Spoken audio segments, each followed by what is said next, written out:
Good morning, everybody. We are back this morning with a big live stream. We've got a lot to cover. I am your host, Sean. As always, this is United vs. Everybody. Welcome back to the channel.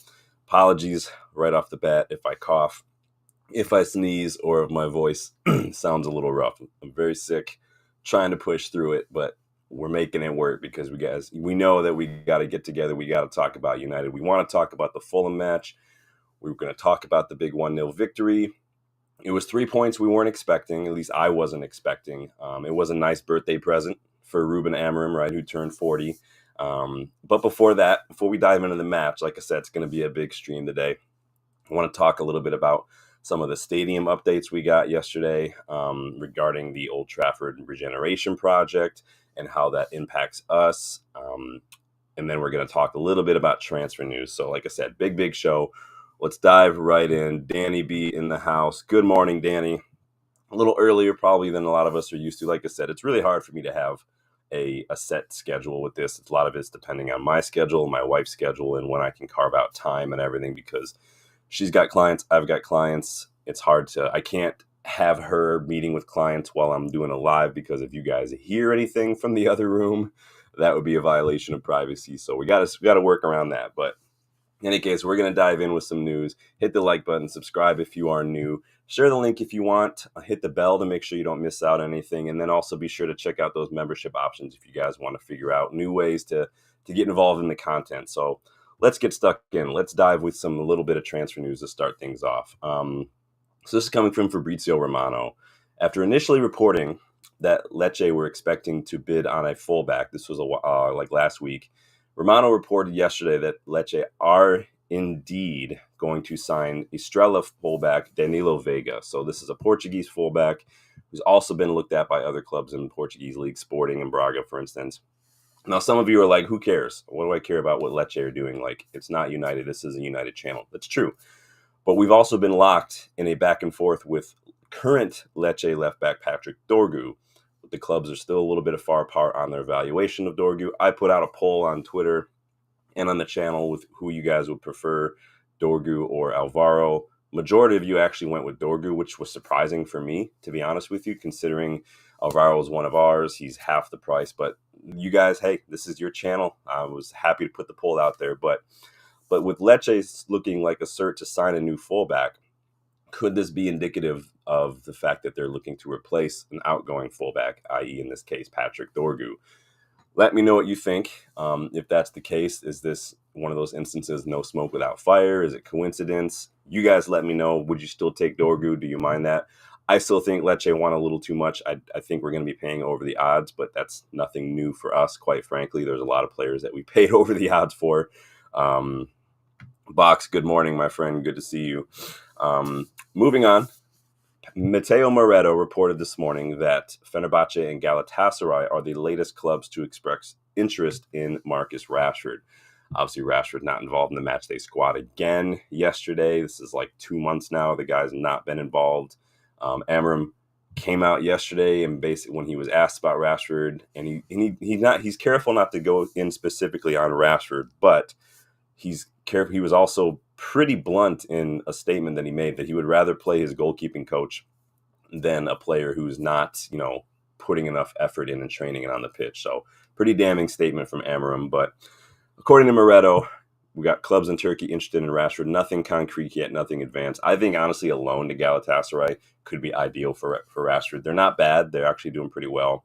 He'd get to play in Europe still. And if he does well, it could raise his transfer value. I think that could be a good fit. Boxes, if we sell Garnacho to fund Dorgu, I'll be livid. Yeah, if there's no need to sell Garnacho to fund Dorgu. Not saying there's no need to sell Garnacho. Again, it's all up to Garnacho and Amorim to decide if he fits. But to do one or the other is not ideal because you can't sell Garnacho, bring in Dorgu, because then we're still missing a player in a position. Then he says overpaying by 5-10 mil again. Yeah, I think we really are overpaying on Dorgu. I wouldn't mind if it was like 25, maybe even 30 with like an extra 5 to 6, 7 million in add-ons, but that's about as much as I'd go on Dorgu personally. I haven't seen enough of Dorgu to convince me that he's worth that price, but Danny says he's right too. Might get the fuck out of here now.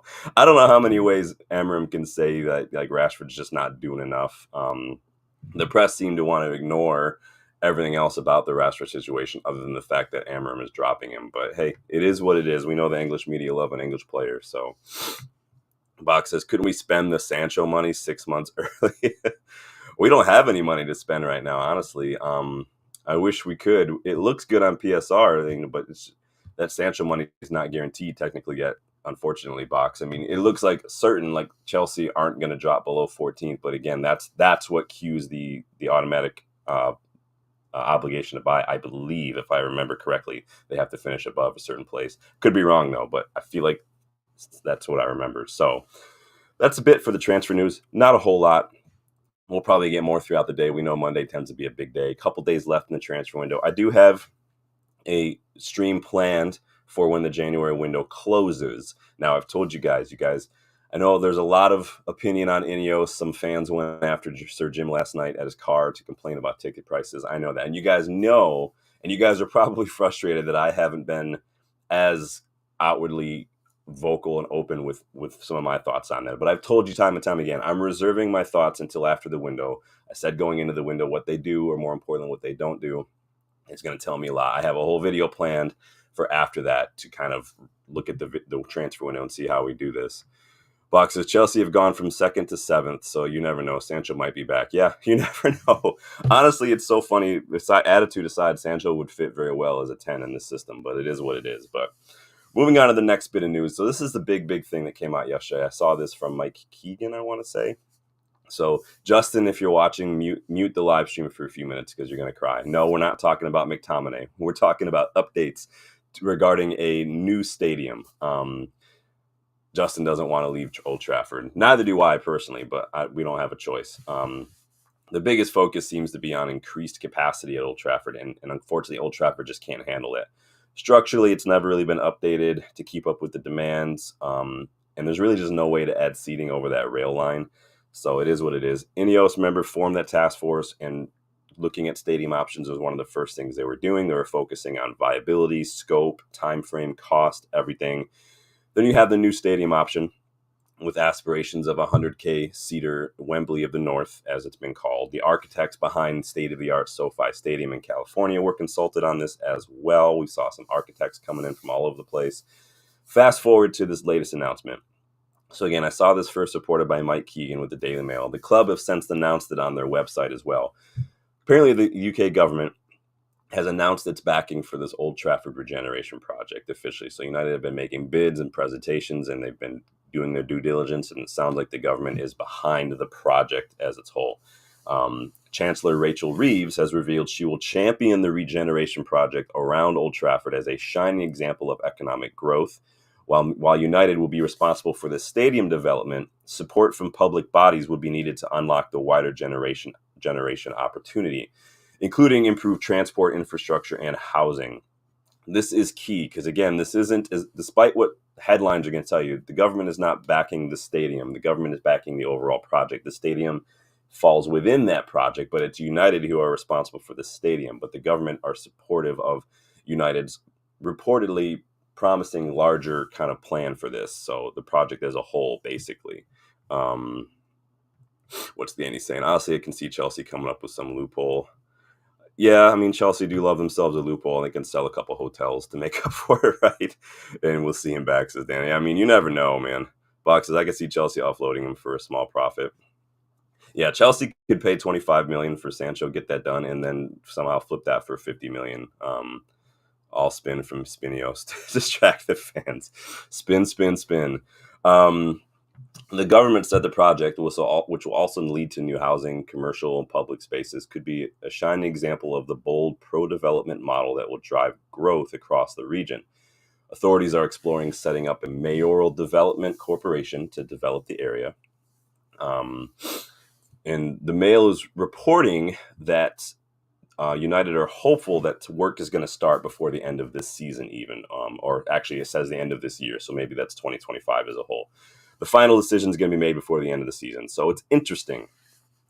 So Burnham, who is the mayor of Greater Manchester, he described the proposals as offering the biggest opportunity for urban regeneration this country has seen since London 2012. It's an important part of our 10-year plan to turbocharge growth, not only around Old Trafford, but across Greater Manchester. And they look forward to working with the government on moving the freight cars away from Old Trafford. So have you guys ever seen the proposed site of the new stadium? There's a lot of old shipping containers and whatnot and freight containers. So it sounds like the mayor's looking to figure out a way to move those out of there, open up capacity for, new infrastructure, new buildings, new rail, new transport. All that is going to be involved in this as well. So it's going to be interesting. The club made a statement as well. They said that the Regeneration Task Force, they revealed an initial options report that included findings that showed the project can deliver an extra 7.3 billion gross value added to the UK economy, more than 90,000 jobs, basically. And they determined that the Old Trafford redevelopment could increase the capacity of the existing stadium to 87,000, but a new stadium would get to 100K. So both options still under consideration, but it sounds like the whole project as a whole is being backed again. So interesting stuff. Omar Barada had some thoughts on this as well. I'm going to share those. Let me see who's jumping in the chat before I share what Omar Barada had to say.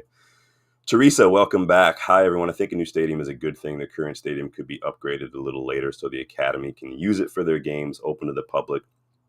Just a thought. Yeah, and we've done many videos on this. You guys know we did that big video when the 100K seat thing was announced. I went into detail. We talked philosophy, we talked economics, we talked past stadium issues. Is it actually viable or not? Go check out that video if you haven't yet. I have no problem with the new stadium. Obviously, it wouldn't be my preference, but it just is what it is right now. We can't really change the situation we're in. But I do think the academy and the women's team could share that space just like they do currently at Lee Sports Village. We wouldn't need to maintain the capacity either. We could turn a lot of those areas, especially in the upper seating areas in the upper stands, into retail space. Again, it's all about making that money right now. Danny says, hit that like button. Lurkers watching. No, I do appreciate that, Danny. Good reminder. Hit the like button if you want to get involved. And don't be afraid to get your voice out here. You guys know, as you can see, I try to read out as many comments as I can. Typically, if you guys are talking to each other, I'll let you guys do your thing. But I love to get you guys involved. So what does Omar Barada had to say? Let's look and see. He says, the delivery of a world-class stadium can be the catalyst for a major regeneration of an area of Greater Manchester, which requires new investment to thrive again. We cannot achieve that wider aim on our own, which is why we welcome the announcement by the Chancellor and the ongoing support of the Mayor of Greater Manchester and Trafford Council. We work together. There is a once-in-a-lifetime opportunity to create a landmark project around Old Trafford that the whole region can be proud of. It's interesting. Interesting thoughts from Barada. Obviously, everybody getting involved. Let me take this off the screen here. Danny says, Glazers are scum, letting Old Trafford rot. Yeah, and that's really the thing. I know that a lot of us, and we need to keep this in mind too, and I'll keep this in mind too when I do my January video stream on Ineos in January, but a lot of it is inherited. I get that. We have to keep reminding ourselves. It's not Ineos' Sir Jim's fault what's happening with the stadium. It's not his fault that there were mice in the cafe. If you look at the hygiene reports from a year ago, before they were even here, we were bottom of the hygiene list as well in terms of Premier League clubs. This is everything that he inherited. So we have to keep that in mind. That being said, we'll talk more about it in the January video. There's got to be better ways to get funds other than raising ticket prices. We'll talk all about that. On the stadium, I'm still skeptical about the economic boost promised by Ineos, promised by the task force. If you remember from that video we did a while back, the actual results, at least over here in America, tend to fall short of the initial promises. It will take a few years for a new stadium to be completed. I'm sure there will be legislation that has to be gone through as well, as it's government backed and whatnot. But if they're not, I mean, honestly, when it comes to new stadium, they've got to think outside the box. Like if they're not adding a hotel to the stadium, restaurants, museum, activity center, if they're not leasing space there to other businesses and whatnot, they are shooting themselves in the foot. Even the cricket ground, which is just up the road from Old Trafford, I could see it from my Airbnb last time. They've got restaurants, they've got a hotel attached. If you're not finding ways to make money with your space instead of renting out other places like Leaf Sports Village and whatnot, you're just shooting yourself in the foot. We'll see how it goes. Until then, though, sign some fucking players because we don't want the best stadium in the championship next season, y'all. We want the best stadium in the Premier League. Let me see what you guys are saying. Box says, ideally, we just refurb Old Trafford. Losing all that history, we feel very hollow. And we talked about that in that video. Unfortunately, I think it's just because it's been neglected and because it's so old, I don't think structurally, because they consulted engineers on this. Again, this was one of the options. The task force looked at everything. Even raising capacity on that south stand is structurally and like not safe, cost-wise, crazy expensive. And the logistics involved to extend that over the rail line back there is just a nightmare. Furthermore, you'd have to close down pretty much the whole stadium to do it. We don't have another place to play in that meantime. So it's a nightmare to do that. I get it. I wish we could. It's just a situation. And like Danny says, yeah, we need a proper team first. Yeah, we need a team first. Sign some players because, like I said, we don't want the best stadium in the championship. We want the best stadium in the Premier League. Rich, big up, my guy. How are you? Good to see you, my friend. Hope you're doing well. Patrick United, good to see you again, my friend. How have you been? And Rever jumping in the chat. In the 90s, every few years, Old Trafford was upgraded. When the Glazers took over in 2005, Old Trafford was neglected. I think the only thing I've seen the Glazers do has been slap some paint, and then they ripped up the turf probably like 10, 11, 12 years ago to make way for a combination synthetic and real grass. I've got a piece of the old turf behind me in this resin cube because they ripped it up. They put a lot of the little pieces from like famous goals and stuff in those resin cubes. Those are very hard to find, but if you do the stadium tour, they'll tell you all about it. Rever says the area around OT can be 100% regenerated. Around Wembley Stadium used to be derelict. Now there's hotels, shops, apartments, etc. Yeah, and that Rever, that's the plan, right? That's what they're trying to do. They're trying to. That was the proposal. They're saying it's going to create 90,000 jobs, housing. It's going to boost the economy. There's a big empty spot right along the canal, just a little on the same basically footprint as Old Trafford, just a little, and it's basically in a parking lot. That's the plan.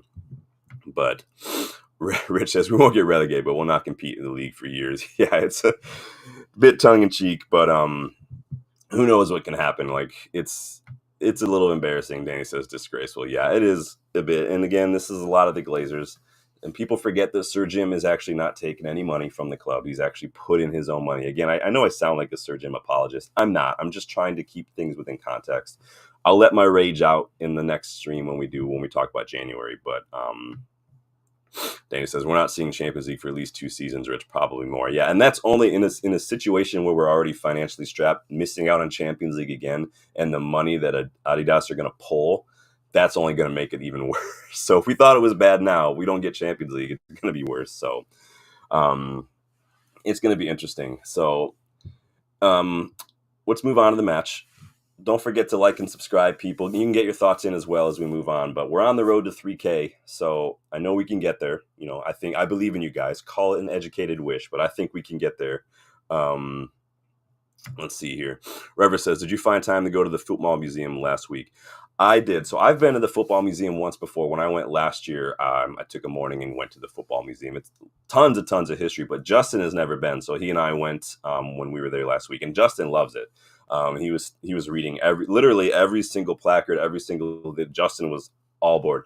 And, you know, Justin's got a soft spot for Real Madrid as well. So they have this original from the 50s, Alfredo Di Stefano, like full kit behind glass, and Justin was all over that.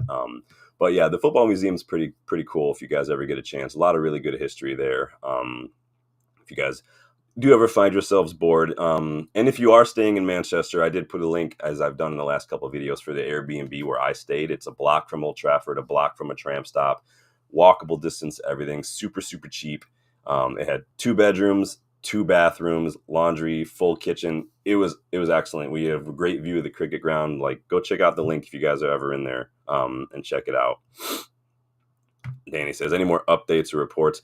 Danny, I have not seen anything on Nipan. Reportedly, he was at the Man City match on the weekend because that was one of the clubs that is trying to court him. But it's just been really quiet with Nipan. I don't know it's anyone's guess, honestly. Couple days left in the window. If this was something we were interested in, we should have had this wrapped up. But then again, we do move pretty slowly, which is something that I will talk about in my next video on the window. Boxes, I think Arsenal will get. I just don't know how, if they need him. Like, Arsenal didn't even keep Fabio Vieira, who plays in literally the same position, because if Odegaard's fit, you're not going to play. We need someone like Nipan. He can play in the pivot. He can play in the 10. We need him. He'd come in and he'd start for us, like, right away, personally. Danny says pissed, really pissed at them cheating bastards get him. We know, I mean, City have already signed a couple players this window, right? They signed Kushinov, Vitor Rice, and they've signed Marmoush as well. So I don't know if they're going to be signing anybody else, but we'll see. On to the match. I'm going to take a drink of water because my throat is killing me. So, thoughts on the starting 11 yesterday. Garnacho getting another start in the 10. He's starting more and more. Could that be a sign that he's going to be sticking around for a while? Bruno dropped to the pivot to make room for that, which you guys know I don't like Bruno in that role. I don't mind Bruno as an 8. I do not like him in the pivot. I don't think he's press resistant enough. For someone who has a decent passing range, he doesn't complete a whole lot of long balls, and his diagonals yesterday were just going out of touch too many times for my liking. Lindelof back in the matchday squad was interesting, so good to see that one. Yeah, Danny, you did tell me about Vitor Rice in the summer. Yeah, City I can't tell if it's a sign that City are fine with the charges, or if they're just trying to scramble and get as many players in now before the hammer comes down. I couldn't tell you what's going on there. It's another thing that's gone quiet. Let's look at some standout numbers and things from the game. So the game itself went about as expected. Possession pretty much split for everybody. Fewer shots for us. Surprise, surprise. Far more crosses for Fulham. Again, in the match preview, we talked about how they love to get the overload from the fullbacks getting forward, and Anthony Robinson in particular puts balls in the box. Great for us. His crossing was not great yesterday, so we had a lower XG, which of course is not anything new, et cetera, et cetera. All in all, about right, given where both teams are at right now. Licha, obviously, probably the standout for a lot of people. Standout for me. Won 5 out of 7 duels, 2 out of 3 tackles. His long balls are accurate. He made a pass into the final third, 92% pass accuracy, and he got another goal. That's fourth. That's 4 goal involvements, which makes him the 4th most in the squad for goal involvements since Ruben Amorim took over. So, and I think that's more goal involvements for him in the last couple months than he has in his entire United career combined. So, doing really, really, really well under Amorim. And Amorim made some comments about the profile you need from defenders, how they need to be good on the ball, they need to be able to get forward. And I've said that many times. Licha, in the terms of this system, Licha suits it to a T, and this is another example why. Excellent match, though, from the Butcher, who sent Adama Traore back to the gym for a few more curls, and this was hilarious. This was on Instagram. Licha posted this, stick to the gym, bozo. That had me dying. I have no problem with a little bit of the rivalry. We saw Adama try to give it to Licha like he'd done something big. He came on as a sub, so he's already playing against a tired Licha, and then he fouled him and then decided to give it to him when he was on the ground, like he was like, you fouled him. Like, that's not anything to brag about. But I have no problem with things like that personally. So what are you guys saying here? Last minute scramble for City. Yeah, it looks that way. It definitely looks that way, Bucks. Dallo, I thought, was poor on the ball again. No accurate crosses for Dallo. His long balls were not great. Just one pass into the final third. Wasn't doing enough. Surprisingly, a little good off the ball, Dallo. He had 1 interception, made 2 clearances, won all 3 of his duels. So off the ball, much, much better than he was on the ball. But it is what it is with Dallo. It's either going to be decent one thing and poor on the other. It is what it is. Ugarte was doing Ugarte things. I thought he was still a little off the pace in terms of his challenges. He was the only one to pick up a yellow card. I don't like Bruno in that deeper role. Only 78% pass accuracy for Bruno. He did complete 13 passes into the final third in his 8 out of 11 long balls, but just 1 out of 3 crosses are accurate. And again, those diagonals just kept going out of play when he was trying to pick out the wingbacks. The reason I don't like him in that deep role, though, is his lack of physicality and press resistance. Only won 1 out of 5 ground duels, no tackles won. Mizraoui also didn't have a great night. 0 out of 2 dribbles, 0 out of 2 crosses, 0 out of 1 tackles, only 2 out of 5 ground duels for Mizrahi. Mizrahi was not great tonight. He was getting involved more centrally, more advanced up the pitch, though, which was interesting to see. He was constantly getting the ball kind of just outside the box in the opposition area. Danny says, Maguire was way too slow and hesitant on the ball. It's killing us. I mean, this is the thing. Not only is the system a little slow for my liking, you guys said that, but again, we saw this from Maguire under Ten Hag too. When you want to play out from the back, Maguire can't do that. When you want to win those long balls, when you want to stop these crosses, Maguire's your guy. When you want to launch a counterattack, Maguire can be the guy, but he's just too slow on the ball. He's not comfortable enough on the ball against the press. You can't do it with guys like Maguire. Danny says, Maguire, Dallo at wingback playing with 10 men. Yeah, I mean, off the ball, he was decent. It's just on the ball, he's just non-existent.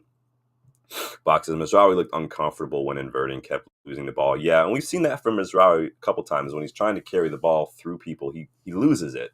He's not good at that. I don't know why he continues to try it, whether that's something he's being told or what, but he didn't have his greatest night tonight, or last night.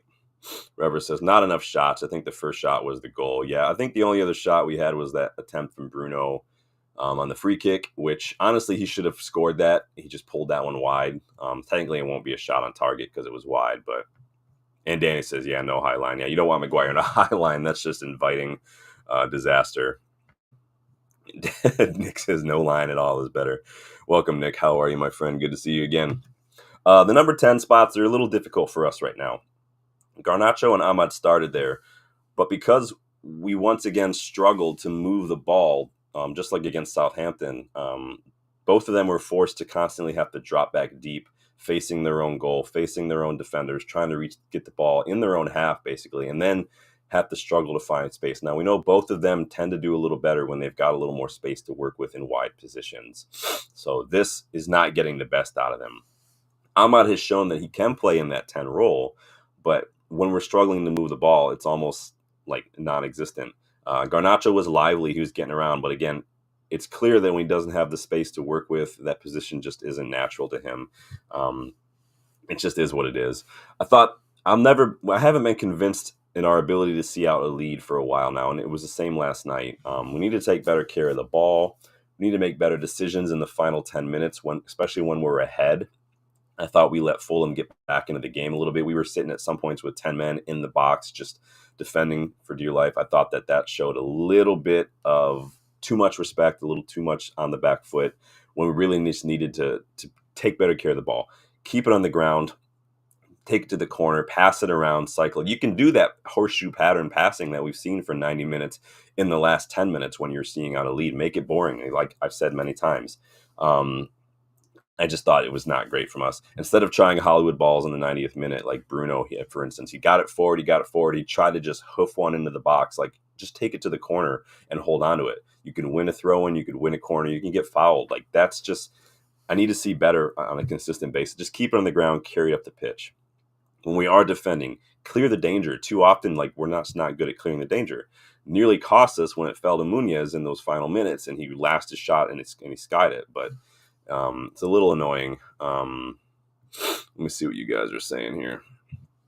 Danny says, we need a high line with a front press. Yeah, and we'll get better defenders. We will get defenders for the system. Maguire is going to be a very, it's almost going to be like a certain, like, Maguire is going to be better against certain opposition. When you come up against opposition, he's going to want to be hoofing long balls, kind of like Southampton were doing or something, or putting these balls into the box. That's where Maguire is going to want. You're not going to want him when you're trying to build out, when you're going to have more of the ball, when the other teams are going to sit a little deeper. River says, Martinez needs to get on the ball more. His strength is his touch and passing through the lines. Yeah, I agree. I also need to see him play those passes. We're too hit or miss when it comes to the courage to play those balls. I think we need to do that more. And a lot of that has to do with the strikers, which we're going to talk about here in a second. Danny says midfield is suffering. Yeah, the midfield is a little rough right now. Rever says Amorim has a lot to work to do, basically. Yeah, and you got to keep remembering he didn't have any preseason. He doesn't have any signings, and he's just only in the last several weeks finally had some time to train. So we're seeing a little bit more of it, piece and piece. And it's hard to work on everything all at once. You got to prioritize and work with what you have. Box says 3 clean sheets in the last 4 games versus Fulham. 1 defeat in the last 21 games for Fulham. Can we play you every week? Yeah, it was a good result. I mean, not a great performance, but so those are some of the standouts. Who was your man of the match? Let me know who your man of the match was. I'm going to go into some of what Amram had to say, and I'm going to give my thoughts. But and members, if you do have memberships, use the man of the match emoji to let me know who your man of the match was. I like to see the emojis pop up every now and then. So, Amram, as you guys are saying, I think Rever Amram has a lot of work to do. Yeah, Amram is learning quickly that the English press are going to hound him about each and everything he does or says. He made a joke in an earlier interview, I think it was with BBC ahead of the game, about feeling like he's turning 50, not 40. And after the game, he was asked why he feel it was like a pointed question, like, why do you feel like you're aging quicker at United? Like, bro, it was a joke. Let's chill out, man. Danny says Licha was man of the match. Yeah, Licha is probably a lot of people's man of the match personally. um He was asked about Martinez scoring, as we're talking about Licha. Now, he said, he was asked, Licha scored his goal in a similar way to the way he did at Anfield. Is that what you want to see? Yeah, it was basically copy, right? He was asked, is that what you want to see from your center backs, them getting forward and getting aggressive? And this is what I said the other day. Amram said, yes. Defenders nowadays are sometimes midfielders because you don't often have a lot of space between the lines. You have to find the space. They are the players who have the game in front, and they have to be the midfielders. So it's really important. I think when the defenders play well with the ball, we play well. It's something that Licha does very well. He can take the ball. He has to continue, and the other guys have to improve in that area. Yeah, like I said, this system favors defenders who are good on the ball, not just passing range, but who are comfortable in a press, comfortable with the ball at their feet, dribbling, passing, creating space for themselves. And Licha does all that. Danny says, Toby Collier. Yeah, Collier. We're going to talk a little bit about Collier too. Rever says, difficult game to watch. Martin has the difference. So man of the match for me. Yeah. Man of the match. I mean, he's got to be man of the match, right? I mean, I thought like the numbers speak for themselves, and then the goal, the winner, you can't deny that. Plus, just giving it to Adama at the end is a good one. So, Amorim was asked a little bit about Rasmus, and we're going to talk about Rasmus as well, but we're going to see what Amorim had to say first. He was asked, Rasmus had a bit of a difficult game. What do you view of his form at the moment? And Amorim had a lot of response to this. Obviously, he believes in Erasmus. He trusts him. He backs him. He said he wants it really hard. And you can see it sometimes that without training, there is disconnection. We can explain, but without training, sometimes it goes away. When he should be near, sometimes he's near when he should make a run. So again, we don't get enough time in training, so we can talk about things, but without training, it's difficult to put that into application. He says sometimes he does this when he should be doing this. And he says we don't have time to make this connection. We don't train these kind of things. We just talk about these things. He has a lot to improve, like his teammates. Sometimes you have a good game. Other days you cannot have a good performance. The important thing is that I see every day that he wants it really bad. So again, Amorim will back you, and he will trust you, and he will sometimes play you through bad form into good form if he sees that you're trying. Take a lesson, Marcus Rashford. Amorim said he talks about that he wants to train a little more at the end of trainings, and that is the best thing to improve. But as a footballer, and he's a young guy, he has to understand that sometimes you have a bad game, but you have to continue to go to the next. So again, backing him. Danny says worst performance I've seen from Rasmus yesterday. Yeah, he's getting a little worse. And I think, and then we're gonna talk about this in a second. So I'll do it. But Danny says his time is ticking. Yeah, it's getting hard to watch Rasmus these days. Personally, I'll still back him. I still think that he's young and he does need time. And I do think that his numbers in his first season show what he can do. Somehow he's regressed. But we're going to talk about that in a second. Let me finish a little bit about what Amorim had to say. He was asked what United need in the transfer window and what they're going to do in the transfer window. He said, we need to improve a lot with the ball. Without the ball, we were okay and we controlled the game. Again, I agree. Someone like Dallow's numbers, not great on the ball. He says we lack some pace and power up front, but it is what it is. We need to have ball creators, more chances. We struggle a lot in these details. Someone like Nipan, for instance, could be good. He says we have to be cautious. Even the rules here, we have to follow the rules. We did mistakes in the past. We can't do it now. We are focused on improving the team. Let's focus on the players we have and focus on the next game. So that's no transfers then, right? That's what I got from that. But those are some of Amorim's thoughts. I have some of mine. Let me see what you guys are saying. Box says, yes, this was his worst display. Yeah, it was probably Rasmus's worst game. Rever says, I don't remember Rasmus link-up play being this bad last season. It wasn't bad last season, and that's kind of my point here, because he has regressed. And It's a big part of it. So that being said, my first thought here, where do the goals come from? It's 3 points on the road against the Fulham side, who have results against some heavy hitters, but let's not pretend that it was convincing by any stretch. And the reason it's not convincing is because we just don't look capable of scoring goals. We don't look threatening. We don't look capable, like, at all. We're going to get into good advanced positions to get these goals. And a lot of that, there's a lot of different reasons for that. I mean, unless Ahmad is single-handedly carrying the ball into the box, we're not going to get a lot of chances. It's not just down to one person or a tactic. It's a combination of a lot of little things. But one of those things is Højlund is struggling. I thought watching the match, you could see it just getting worse and worse and worse. His touch it was like he was getting into his own head. Every single bad touch, every single lost ball, every single misplaced pass, every single time he was getting bullied a bit, and I think the ref was letting a lot go. It is what it is, but every single one of those moments was building in Højlund's head, and it just got sloppier and sloppier and sloppier. But like Amorim said, sometimes you're going to have a bad game. You just need to move on to the next one. I wish I knew the reason for Højlund's dip in form since last season, like you guys were saying, regressing. System change, maybe that's affecting the whole squad, not playing to his strengths. I don't think he's a hold-up striker personally. Maybe this is just Højlund regressing to the mean after a strong first season as a young player, or maybe he's too young, or maybe he's just not good enough. I don't know. Pick one, right? Who knows? But we definitely don't get the ball forward enough. Again, I don't think he's a hold-up striker. He lost the most duels in the match against Fulham. No, he didn't win any aerial duels. His touch was awful. And he was stationary so often. He was just standing there that I'm pretty sure pigeons started landing on his shoulders. It's not good enough. There's not enough there yesterday, especially. Like we said, probably his worst match. I don't think that we'd be playing this way every single week, though, if it wasn't being told to. Like, I don't think that you can constantly be losing these duels, constantly be failing to do this, and constantly getting starts. Like, there's something there that's tactical. I don't know why he was doing that. If you're not listening to your manager, you wouldn't be playing. It's just simple as. But this is why I'm critical of the way we're using him. He's not a hold-up player. His form in European competition is solid. You can't deny that. In the group stage last year, he was excellent. But for some reason, he struggles to score in the league.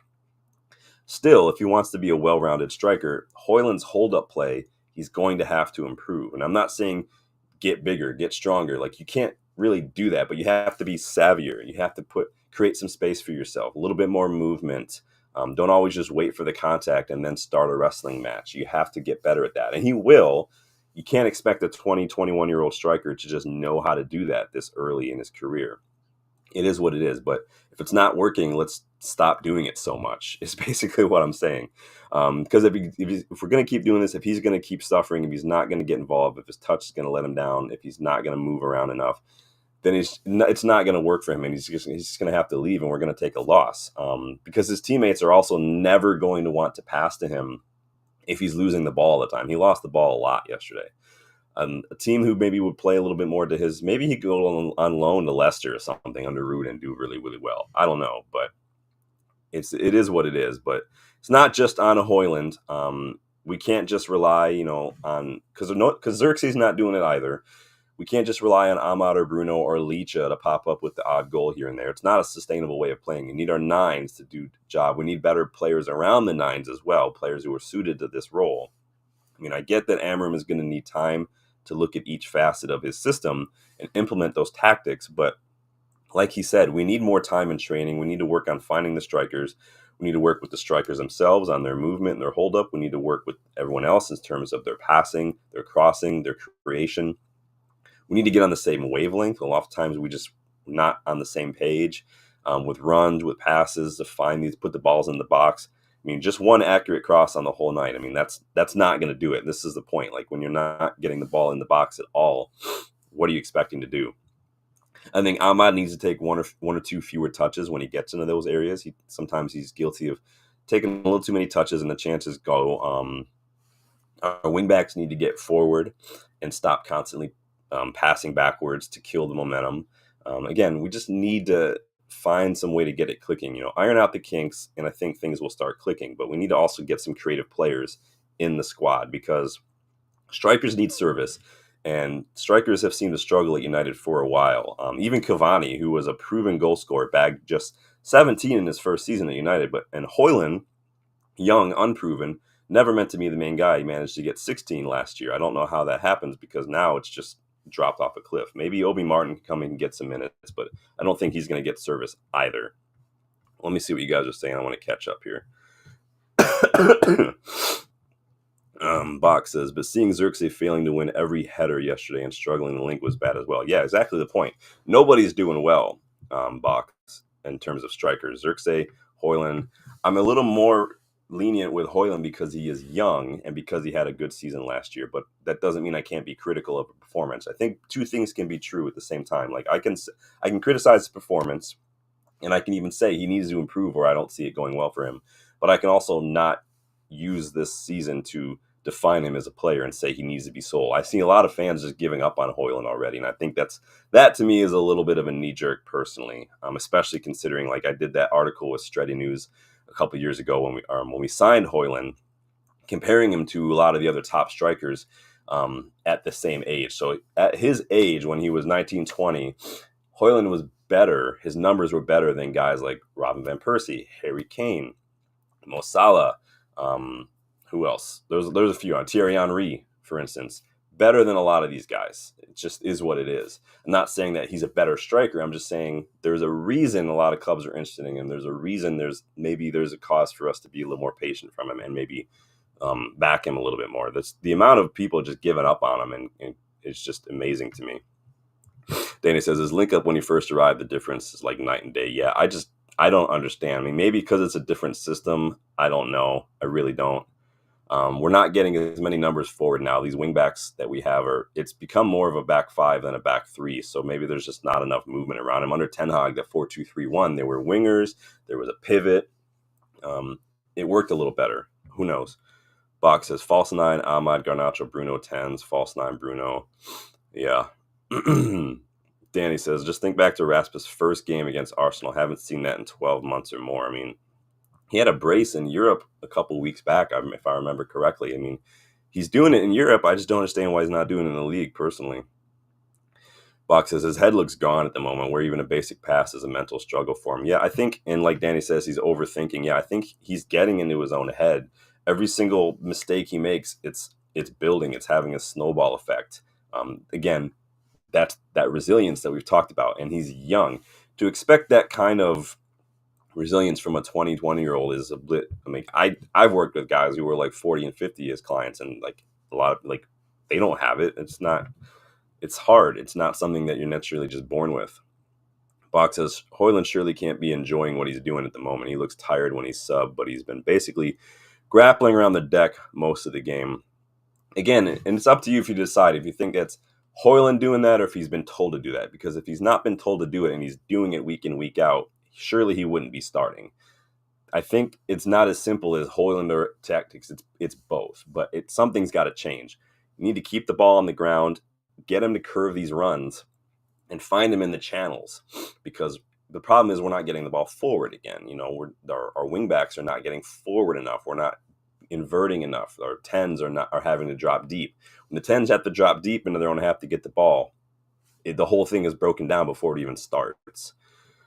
Danny says Ahmad was an excellent example yesterday of not feeling confident enough to pass to Rasmus. Yeah, and that's what I said. You know, at some point these players are not going to want to pass to him because it's not just the finishing. Because we've seen when he can finish when he gets the chances. It's just his touch, his hold-up play, his passing was just garbage yesterday. Bach says any left field center forward suggestions possibly on loan. Honestly, nothing that's realistic. Personally, I mean, you could say left field. I try to be realistic with those kind of targets and transfer targets. I just maybe like Amora at Wolfsburg, but I think he's on loan at Wolfsburg, so that's probably not going to happen. Like, yeah, there's not too many options out there personally. It's just, it is what it is. This is a situation we're in right now. This is where we find ourselves. Our Rich says Henry was a level above at the same age. Yeah, Henry, I mean, we're not saying, I mean, no one's ever saying Højlund is better than Henry. I'm simply looking at the output at the age, at that age, because the output at that age, Højlund is ahead of a lot of these other strikers. So I'm saying there's a reason that so many clubs are interested in him. There's a reason that we probably overspent on him, yes, and that's not his fault though. I've seen so many people who are out there like I expect more from this much with the money we paid for him. Like that's not his fault. Like I'm never going on a player for how much the club pays for him. I don't do it with McGuire. I didn't do it with Anthony. I'm not going to do it with Hoyland because it's not their fault. That's us and our poor transfer policy. The fact that we paid that much is not on Hoyland. And he was never meant to be the main guy. He wasn't the main guy at Atalanta. He ended up being thrust into that main role as a teenager because of injuries to Zapata and poor form from Zapata. And then at Atalanta, they played a lot to the way Hoyland plays. Just get it on the break, hit him on the counter. He's quick. He's powerful. It is what it is. He's a finisher in the box and he's got pace. He's not your hold up striker. I don't understand this obsession with playing him like that. But yes, Rich, he does have flaws in his game, but those are flaws that you're going to expect from any player of that age. The same with Manu, the same with Garnacho, the same with anybody. We saw Kushinov yesterday, the other day for City, stink up the joint early on. No one's going in on that. I mean, this is what you're going to get from young players. It just is what it is. Problem with Hoyland is that this season has been noticeably worse, and we got to figure out a reason for it. We got to figure out a way to fix it. Bandomac, how are you, my friend? Yes, I want to give Rasmus a chance, but last night was terrible. Yeah, and no one's saying last night wasn't terrible. I've said it many times. Last night was terrible, but I'm not giving up on Hoyland yet. So Danny says he didn't show them flaws in the first season, you Rich. Yeah, and again, that's what I meant. Like, what I don't know what the difference is, what happened between last season and this season, because last season Hoyland was our top scorer. He had one of the best conversion rates in the league. He was like leading. How many goals did he have in the group stage in the championship? Like 5. He was doing great last season. Had one less goal last season in his first season as a 20-year-old than Cavani did in his first season here. Cavani was legendary. And Box has played to his strengths. Yeah, I agree. But it's both. Like, I think we need to try to keep the ball on the ground and try to find him with these curling runs more. But at the same time, I'm not going to not say that Hoyland doesn't need to improve on some of these basic levels of his game. His first touch, his control, his savviness, and comes to those one-on-ones. He needs to do better at that. And that is the part where I give time because, you can't, it's like saying like, Cobby, we need you to do, like, we're playing in a pivot, Cobby. We need you to be more defensive mind. We need you to put in more tackles. Like, it's not necessarily Cobby's game. So it would be unfair to demand that from Cobby, right? We would say Cobby, how many people have been saying Cobby is an 8, play Cobby as a 10 because they think he's better in those more creative advanced roles. If Cobby was forced to play in the pivot, and like if Ugarte wasn't there and you relied only on Cobby for the defensive stuff and he wasn't doing well, I'd be willing to bet that most United fans wouldn't go too hard in on Manu because that's not his game. Same with Hoyland. Holding up is not his game. That's never going to be his game. It is what it is. He might get better at it, but it's not his natural thing. Same with like Jamie Vardy. Jamie Vardy is not this natural hold-up striker. Jamie Vardy is about pace and space. Bandomac, yeah, like you're saying, they're not using his pace. Yeah, I agree.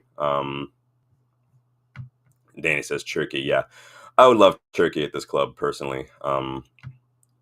Bandomac says, I'm not giving up on him either, just needs help. Yeah, Hoyland should not be starting week in, week out as a 21-year-old striker.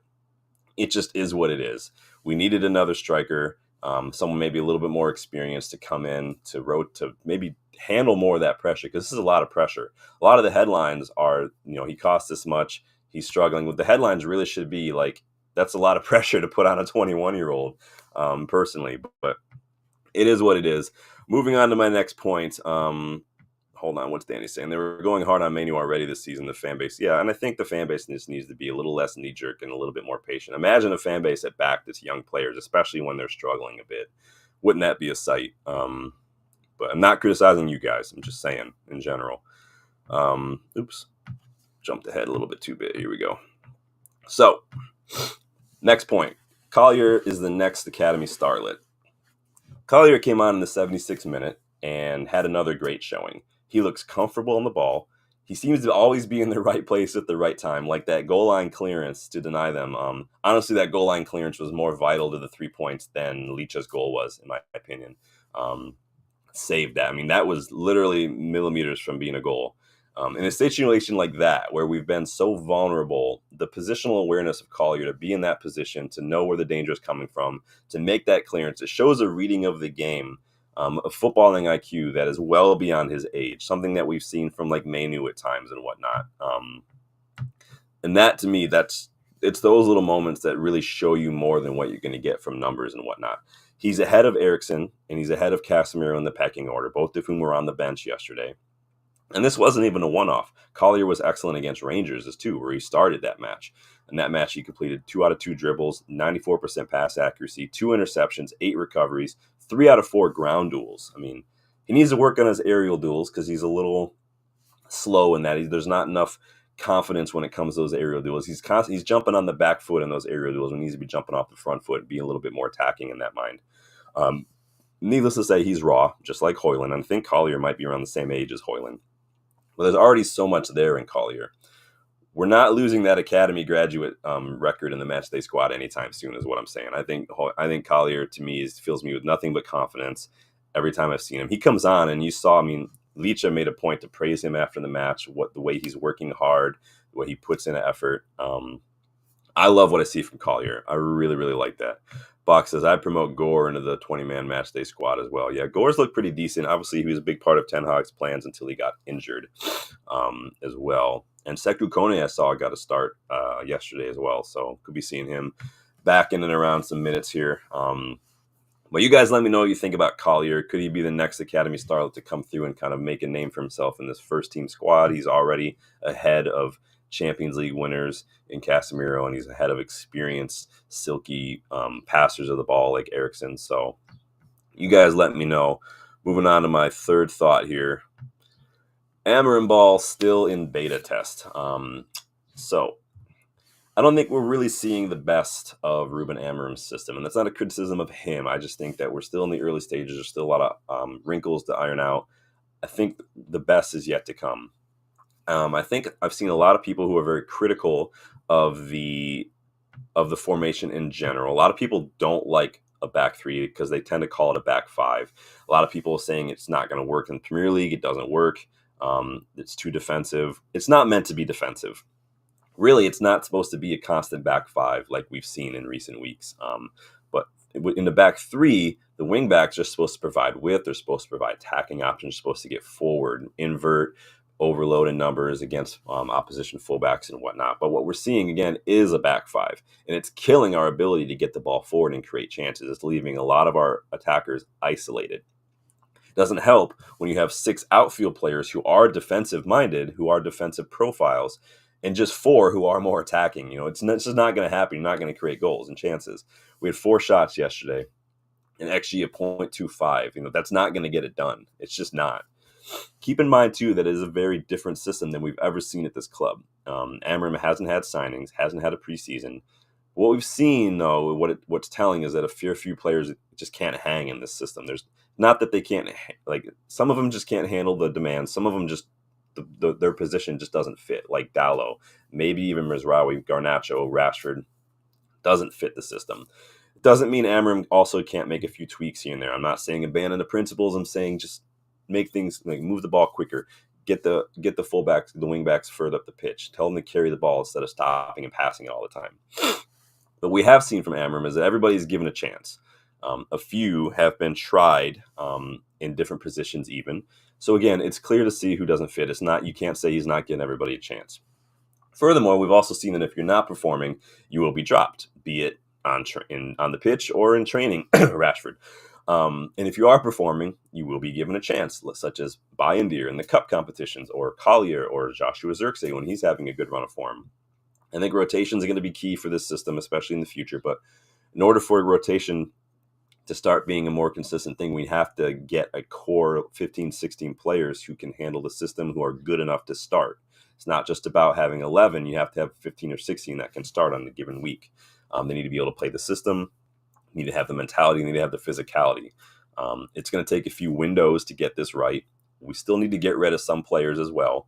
But we've also seen from Amorim that he's not afraid to make changes in a match if it's needed, which makes it exciting to think about what this could look like with better players. Some of the subs in recent weeks have really made an impact. Collier's come on and made a big, big impact, for instance. And we've seen him push them mentally to get results against bigger sides. Now, I wish we could do this against every side. We struggle against Brighton. We struggle against Southampton and whatnot, but we've seen him show up for City, Arsenal, Liverpool. Need to see it on a more consistent basis for sure. Let me see what we got going on here. Bach says Collier looks the part. Yeah, Collier definitely looks like he gets it for me. Danny says, I agree. Should be give Gore more minutes before the window shuts, and we should have known if he was ready to go on loan. Yeah, we have kind of left it late for a lot of things. Teresa is not playing his system. That's a sad thing. He's trying to. Obviously, the tactics aren't quite there yet. The patterns aren't quite there yet, and I think that's going to be down to the lack of training time. But he's persisting with the system. He's persisting with the formation. The players are the ones who are going to have to get on board because he said it many times. Like, he's playing his system. He's going to do it no matter what. We're going to suffer. It is what it is. And to a degree, yeah, you're right, Teresa. He is, but he also isn't because the players just aren't there. So we're not, again, this is why I said it's still in beta test. We're not quite seeing what it could be. And it's no fault of Amorim's necessarily, but I do think we could tweak a couple things. Whoever says, I think once we get more attacking wingbacks, it'll get a bit better. Once we get a little bit more blank, it'll get a little bit better. Better midfielders, better number 10s, better wingbacks. A left-sided player would be a good start. Maybe a better striker to come in and rotate a little bit. Danny says he doesn't have the wingbacks. Yeah, we don't really have wingbacks. We have fullbacks and we have wingers. We don't really have wingbacks, unfortunately. River says more speed in midfield and attack will get better. At the moment, it's too slow. Yeah, we are too slow building up. We need press-resistant player for the pivot who's got. That's why I'm saying Hayden Hackney, you guys. Hayden Hackney would fit that pivot to a T. And then we need some 10s that we have a creator in Bruno, but I need some 10s more like Ahmad as well, who are going to get around and get some physicality. You guys like your Delaps, like your Cunhas, these runners who are just going to do the hard work and cause a lot of problems with their movement. But we'll see. I think this was an opportunity this January to really back Amorim in that part and give him the tools, but it hasn't quite happened yet. And if it does happen, I feel like we've left it very, very late. But we tend to do that at United. We tend to wait till very late in the window to do business. But this is the double over a tricky Fulham side. Again, this is 2-0 to Licha against the Dama this season. This result also jumped us up to the dizzying heights of 12th, where we're sitting on 29 points and just 11 points off of the fabled 40-point safety mark. So yay, right? That's 2 wins on the bounce in all comps, which it is what it is. 2 wins on the bounce in all comps since Amorim gave his players a very public kick in the ass, though, as well. So maybe even if you do buy his excuse that he didn't mean to say it, the results are there. But you'll notice, though, that I said wins and I said results. I didn't say performances. These are 2 good wins, 2 good results, not good performances, because I don't think the performances have been good at all. But still, a win is a win, so I'm not going to split hairs. Let me see what you guys have to say here. Danny says, Maguire doesn't help, too slow, not enough progressive passing. Maguire is a good defender in terms of just doing the basics of defending, winning those balls, stepping up to make a challenge. Like, I have no problem with Maguire staying and being used against certain opposition, like I said. Box says top 10 charge. Hey, we're getting there, man. We want that top half of the table. I'm tired of having to scroll down to find us on the table. And Rhett Lang, like Rever said, it's a good reminder. I am happy with the 3 points. I'm happy. A win is a win. Like I said, I'm not going to get too bummed out, but I'm definitely not going to call these good performances because they're not good performances. Danny said Licha was mad for a go. I have no problem with that. I love that friendly little rivalry. I have no problem with it at all. I think that, again, Licha has definitely gotten the better of Adama this season. So, and hey, Sir Jim was in attendance. I know he's everyone's favorite person at an away match, which interesting. I think maybe you could give him some props for that. I mean, we could barely get the Glazers in 20 years to show up to home games, let alone away ones. So Sir Jim popping up. I mean, obviously it's London, so he's probably hop, skip, and a jump away from the stadium. But and then you see he had a fun little discussion with some United fans about ticket prices after the match. So if you guys seen the clip of that colorful little exchange, good for a laugh. Sir Jim's reaction to that had me dying, though. He was not having it, and it's just funny. But we'll talk a lot about that in that other video that I plan to be doing once the window closes, because I've got thoughts. I know you guys have got thoughts. We're going to talk about letters from Must. We're going to talk about the letter to the 1958. We're going to talk about the window. We're going to talk about a lot of stuff with that. So we will be doing that when it comes down. But let me know what your guys' final thoughts were on this match personally. You guys are already kind of saying Licha was your man of the match. Anything I didn't put out there that you guys want to make sure, gets thrown out there, let me know in the chat. I'm going to close that window because that's going to be it for me today. If you can't tell, my voice is getting a little worse the more I talk because I just keep getting sicker and sicker. So got a bad cold or a sinus infection or something. Thankfully, my dogs are fine now. So thank you guys for your love and support for them. Both dogs picked up some sort of weird stomach bug, and it's been a shit show all week. Literally a shit show. Not to be gross, but they are both fine now. We're back to normal. I'm just not feeling great. So I'm going to leave it there. If you weren't able to catch the live, leave a thought in the comment section. After you guys know, I'll respond. Like the video, please. Subscribe to the channel if you are new. George Vital, future number one. You never know. If he shows up in training, right? Anyone's fair game. But no, it's funny. The tea lady could probably put more effort in and get in ahead of effort. Yeah, Danny, the dogs are good. They're, like I said, both were sick, but they're good now. So back to normal as always. Now I just got to start cleaning. I just got to find the energy. I just keep falling asleep because I'm sick. But I appreciate everybody stopping by. As Nick says, adios. Take care, guys. Enjoy your Monday. Hopefully, you're not too cold where you are. It's freezing where I am. So until then, like the video, subscribe, hit that bell to make sure you don't miss out on any content. And I will see you guys probably in the preview of this Thursday's match, because I do think we have a Europa League match on Thursday. So I will see you guys then. Take it easy. Thanks for stopping by. Later.